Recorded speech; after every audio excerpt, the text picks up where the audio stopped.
मंत्री शिवेंद्रराजे भोसलेंनी काँग्रेसवर हल्लाबोल केलेला आहे। काँग्रेसच्या माध्यमातून छत्रपतींना बदनाम करण्याचं षडयंत्र सुरू असल्याचं शिवेंद्रराजे भोसलेंचं म्हणणं आहे। काँग्रेसनं शिवराय शंभूराजेंच्या कार्याला महत्त्व दिलं नाही। शिवेंद्रराजेंच्या विधानानं राजकारण तापण्याची शक्यता वर्तवली जाते। भाजपनं छत्रपती शिवाजी महाराजांच्या इतिहासाला गड किल्ल्यांना जेवढं महत्त्व दिलं तेवढं काँग्रेसच्या राजवटीत कधीही झालं नसल्याचंही शिवेंद्रराजे भोसले यांनी म्हटलेलं आहे। शिवेंद्रराजे भोसले यांनी काँग्रेसवर हल्ला केलेला आहे। काँग्रेसनं छत्रपती शिवाजी महाराज यांचा अपमान यांची बदनामी करण्याचं षडयंत्र सुरू ठेवल्याचा आरोप त्यांच्याकडून करण्यात आला आहे।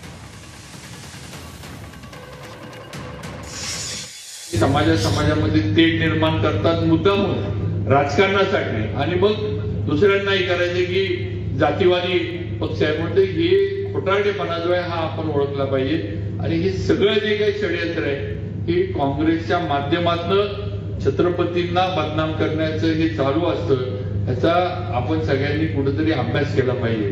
आतापर्यंत तुम्ही बघा जेवढं पंतप्रधान नरेंद्र मोदी जेवढं भारतीय जनता पार्टीनं छत्रपती शिवाजी महाराजांच्या इतिहासाला छत्रपती शिवाजी महाराजांच्या गड किल्ल्यांना किंवा छत्रपती शिवाजी महाराजांच्या जिथं जिथं पाऊल पुन्हा उठल्या त्या ह्याला जेवढं महत्व दिलं तेवढं काँग्रेसच्या राजवटीमध्ये कधी झालं नाही हे